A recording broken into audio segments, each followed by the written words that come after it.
Now I'd like to introduce a good friend of PepsiCo's, Greg Creed, the CEO of Taco Bell, and a highly respected and visionary leader. Greg, we look forward to your conversation tonight with our honoree, Indra Nooyi. Ladies and gentlemen, please welcome Greg Creed and Indra Nooyi.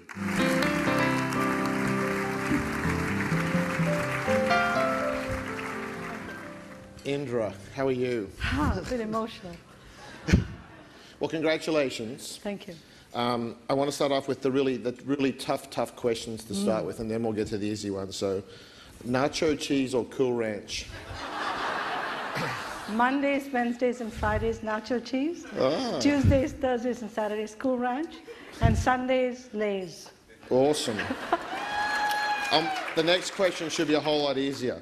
McDonald's or Taco Bell? What was that first company again? Taco Bell all the way, hands down. Thank you very much. Okay, so we've got a few questions, and I'm actually rehearsing for my job as a moderator in case the gig as CEO of Taco Bell doesn't work out. So perhaps even more than his incredible success on the court, John Wooden was known for the way that he won, as we saw on the videos and as everyone has spoken about today, by sticking to a core set of values that we know as the pyramid of success. Can you talk to us about what you see in Coach Wooden's legacy that translates to business? You know, let me start off by saying, before I answer the question, Greg, it's an honor to be here. Over the last week or so, I've read all the books that were written by John Wooden, about John Wooden, around John Wooden, and I just feel terrible that I never met the man. I really feel bad because I think it's a gigantic loss. But being here today, being here on the UCLA campus, it's been such an honor. The dean, the students have treated me so well. I really want to say a big thank you to all of you. Talking about tonight's dinner, first of all, I think this chair is a plot against women.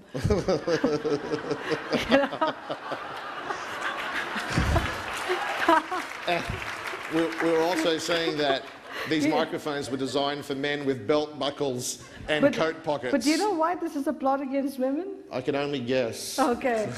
You know, how are we supposed to sit here? Hang on, I'll sit like this for you. It doesn't make you feel better. No, it's not that. You know, it's kind of tough. I'm going to put my little paper like this so that... We'll just move the table over a little bit. It was tough, I got to tell you. We've got to get more women into boardrooms, into CEO suites, so that we can fix this chair.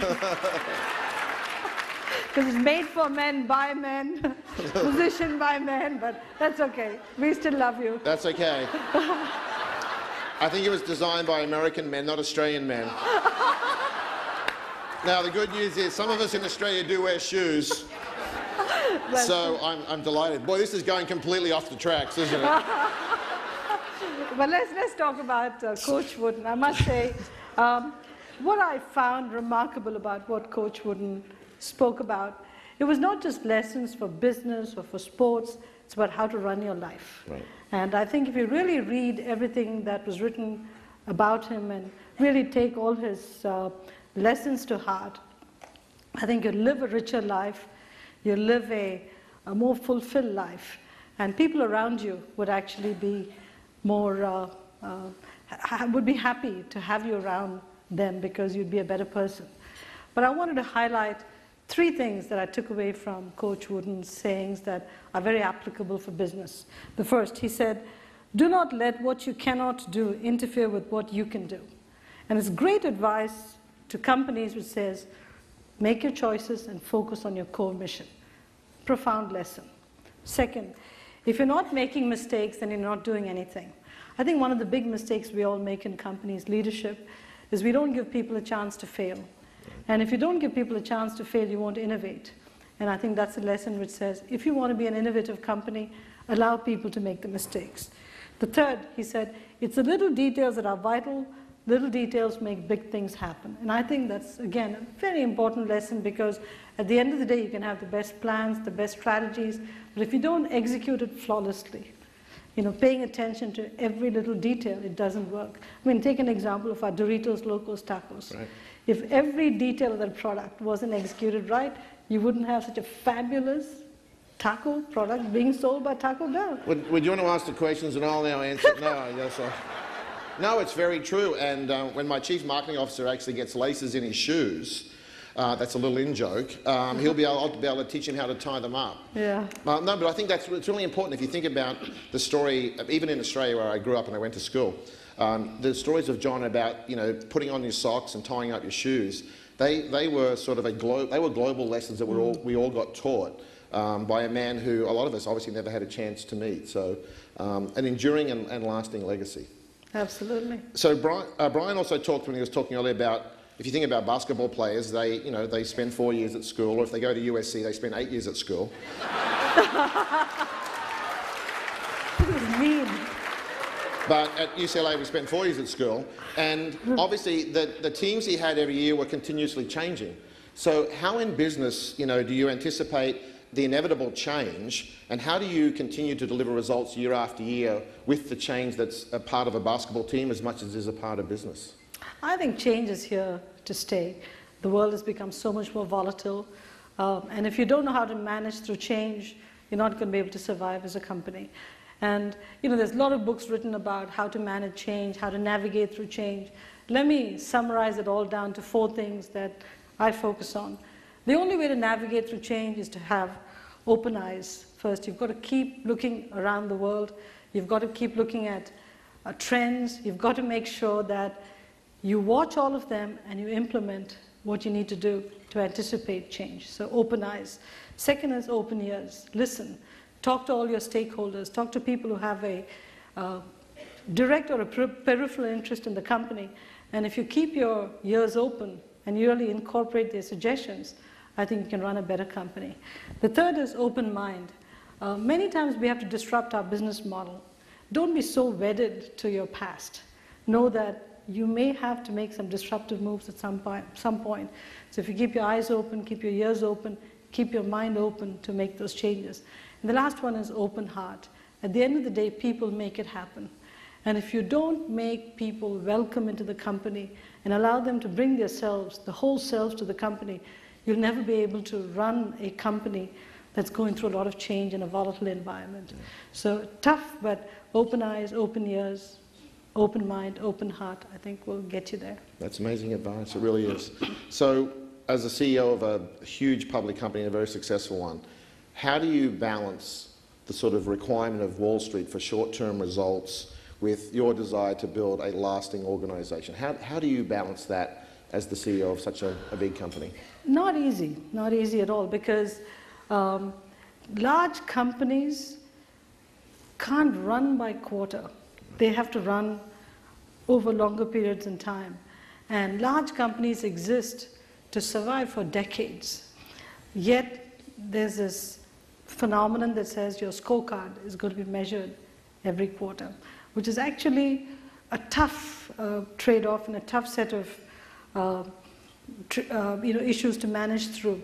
I think the best thing a company can do, a CEO can do, is to articulate a clear strategy, lay out exactly where the company is headed, and try not to be a prisoner of the short term, but be aware that there's a group of investors out there who use the short term as a scorecard to see if you're on track for your long-term strategy. And so as long as they're clear about the long-term strategy, they might be willing to take some short-term disruptions in short-term performance. But I think in today's world in particular, with a very skittish investor base, you cannot not manage for the quarter, but you can't be a slave to the quarter. Yeah. So what we have to focus on is not just the level of returns, but the duration of returns. And as long as you focus on the duration and not be a prisoner to the level, but be cognizant of the level, you can somehow manage through both. Yeah, I have a favourite saying, which is you won't always be right, but you always have to be clear. That's exactly right. Because I think as human beings, we'll never always be right, but I think as a leader, a healthy organisation, you really have to be clear. Obviously, we saw that you grew up in India, and can you talk about how those experiences growing up in India influenced the way you look at the world today as the CEO of a global food and beverage company? Yeah, I grew up in India in the 50s and the 60s, so it was a different time when India was quite insular. And because India was not a significant force in the world, most of us kids growing up in India at that time devoured all the news we could find about the rest of the world. So even though we grew up in India, we were really global citizens because we were very aware of what was going on around the world. I remember that one of the most important things growing up was GK. Many of you don't know what it is general knowledge. And every day we got quizzed on some GK item. Capitals of every country in the world, currency of every country's, world leaders, flags. I mean, stuff that we were assumed, we had to know to survive. And so even though we grew up in India, we became global citizens. So the first thing I tell you is, in today's world in particular, where you have global companies, if you're not a global citizen, it doesn't work. And one of the pleas I'd have for everybody here who were born and brought up in the United States, you see, we have the privilege of living in the most powerful country in the world. The rest of the world can be viewed as inconsequential, but that was yesterday. In the future, the rest of the world is going to be consequential. So get out that GK book, but get out that GK book by actually going overseas and actually living in those countries. Don't just watch YouTube videos on those countries. Get out there, experience it, because there's no substitute for experience. So lesson one is being a global citizen. The second is, I saw in India growing up how large multinational companies could be a force for good and a force for not so good. Large companies, pharmaceutical companies, did enormous good for vaccines, medicines in India. At the same time, we had companies that would take water off the ground and the town would have no water. So I've seen large companies be a force for good and bad. And when I assumed the CEOship of PepsiCo, one of the things I was determined to do was to make sure that in every community in which we operated, we were a force for good. And no community ever looked at us as a parasite in the community. So that was a feeling that was very strong in my head. The third thing that I felt very strongly about is the models you develop in one market cannot be directly deployed in another market. A business model developed in the United States does not apply in China, doesn't apply in India. You have to modify it, you have to implement it completely differently, you have to localize it, because each country is so different. Global strategy, global policy cannot be set sitting in one market. And so I think coming from an emerging market like India, it gave me a much better appreciation for how you have to manage a global company with a global mindset, with a view to developing a wide variety of business models and truly developing global citizens. And the final thing I'd say is it's made me redefine diversity. Right. You know, when we talk about diversity here in the United States, we talk about ethnic diversity or maybe gender diversity. I think we have to more and more talk about multinational diversity, multi-generational diversity. So as you go around the world and you have countries where the median age is 22 or 23, you can't have 60 and 70-year-olds setting policy and strategy because it becomes irrelevant. So profound lessons as you go around the world, some of them shaped by my time growing up in India, but more from my travels around the world. So I've had the privilege to know you for a long time and be your friend, and the one thing that's always impressed me is you have a huge heart. And I think what I would call emotional intelligence, it seems to be very important to you. Do you look for that in leaders? Is EQ as important as IQ? You know, it's like, I think I'm now going to make a generalization and kick me if it's not right. I think women tend to rule with head, heart, and hands. And I think, I'm not sure, men might rule with head and hands. And I think that heart comes into women, and that's why you keep saying I have a big heart. But let me tell you some of the things that makes this heart come to the front. I think we're in a war for talent. Tremendous war for talent. We have a mismatch of capabilities in many countries. What we need is not what we have. And the cost of hiring somebody is so high, the cost of losing somebody is higher. Because you've trained that person, you hired that person, now they walked out of the company with all your know-how and your training. So it's critically important we bring people into the company and we find every way to keep them. Okay? Yet what happens? We forget that people are mothers, fathers, daughters, sons, citizens of the community, the country. Instead, we tell them, come to work at PepsiCo, park yourself at the door, come into PepsiCo and be an employee of PepsiCo. Then when you go home, pick yourself up and go. Doesn't work. Right. I think a person is a person. We have to think of them holistically. So one of the reasons I have a big heart is because I want people to bring themselves to work. I want them to not feel like only half of them are working in PepsiCo, because if they bring their whole self to work, we will get the best out of them. But how do you make them feel that they bring their whole self to work? I'll give you a couple of examples. Some of you might think it's corny, but I'll give you a couple of examples. My direct reports. I write to their parents. I write to their spouses. When was the last time your parents got a letter from you after you turned 18? Never. When did they get a report card on you? I didn't even invite my parents to teacher night, so... Okay.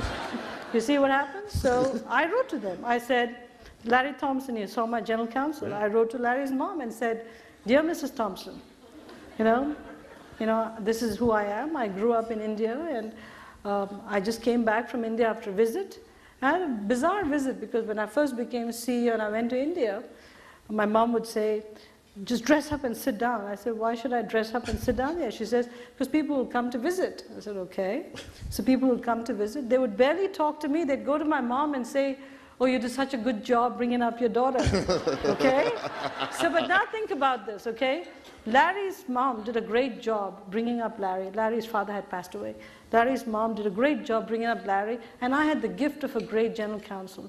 But nobody had ever thanked Larry's mom for that gift. It's amazing. So I wrote them each a letter and said, so-and-so, your son, amazing general counsel at PepsiCo.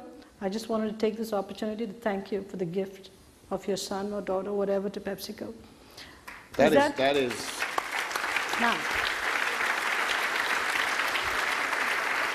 I have to tell you, it's unleashed more emotions. And now if any of my executives go home and say something about Dragon Lady Boss, their mom or dad says, don't try it. So all of a sudden now you have another constituency of supporters. I write to spouses too. But you know what? Some people might say, why are you wasting your time? I actually think that it bonds people more to PepsiCo. Yeah. And it's not just to my direct reports. I do little leadership groups of 15 people each. I take them away for 2 days on a retreat, young executives. Right. And I write to all their parents. I write to their spouses. And it'll be amazing. Every one of these parents, they do store checks. They send me pictures. I mean, it's just, I have a great connection with them. And I tell you, I would urge every executive here, if you have employees, write to their parents, and you will have a new level of engagement from your employees. It's like it unleashes a commitment to the company, the likes of which you've never seen. So I'll say, is that part of EQ? Maybe. Is that just the new way of doing business that, we're just early adopters? Maybe. I don't know. But it's, women are taking over, Greg. Yeah, I'll be... I'm just kidding, go on. Well, no, and as I said to Indra, when we were having the John Wooden committee meeting, and there were 4 men that had previously won this award, right? And I was with Judy in the very first meeting when she invited me on the board, and I said, can only men win this award, right? Because, we've had 4 winners so far, and obviously the slate was there was a lot of men, and I just want to personally say how excited I am that you are the first woman to win the John Wooden Global Leadership Award. Thank you. I have one more for you. So, what's the most important leadership lesson you've learned in your time as CEO of PepsiCo? I'd say it's more than one leadership lesson. I'll talk about a couple of 3 leadership lessons. The first one is that you have to create an organization which is highly adaptive. And the book on creating an adaptive organization has not been written. And what's happening is all of the senior executives that most companies have in the senior management grew up through good times. And we're dealing through the most volatile times. All of them grew up in a fairly insular country-specific organization. Now it's a borderless world. So we have to create completely flexible, adaptive organizations. It's not easy to do it. You can't do it through memo. You can't do it through fiat. You almost have to do it through convincing, coaching, the carrot being more important than the stick. You've got to do it through a circle of reinforcement. And as I'm going through and trying to do that in PepsiCo, I'm realizing more my shortcomings than what I'm good at, because taking a large company of 300,000 people and taking the top of that company and trying to change them to think in ways they've never thought before is one of the toughest jobs. And so the biggest lesson that I've learned is it doesn't matter what you try to do as a CEO if you don't have an outstanding team around you who are all signed up to your vision, mission, direction, and who all want to change to execute the mission. There's no point. There's just no point. And I'm still learning, Greg. It's not an easy one. I'm still learning, and it's going to be a journey. Well, I think on behalf of everybody, I'd like to thank you. I would like to congratulate you. As I said, I've had a chance to know Indra for a long period of time now. We get together every year, and we have I really look forward to the time that we get to spend together. You don't just have a huge heart, you have a huge, courageous heart. And I know that some of the decisions you've made have not been popular with people in Wall Street, but there are people like me and people like others. We're just cheering you on and rooting for you. And I couldn't think of anyone better to receive this year's award. So please, on behalf of everybody, thank you. Please. Thank you. Thank you very much. Thank you. Thank you.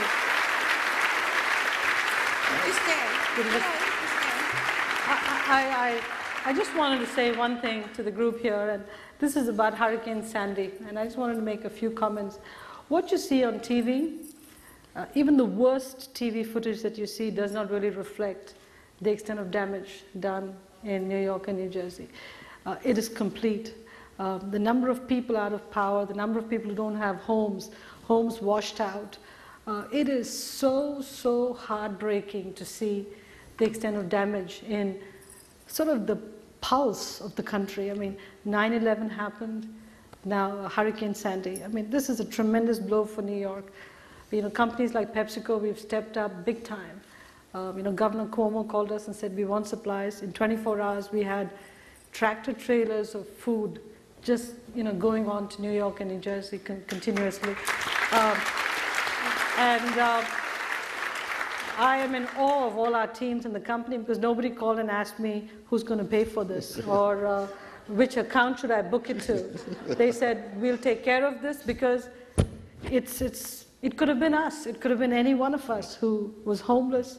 So I just say to all of you, as citizens of the country, whatever you can do through the American Red Cross or Save the Children or whatever to help the victims of Hurricane Sandy would be deeply appreciated, because the damage is so profound and so total.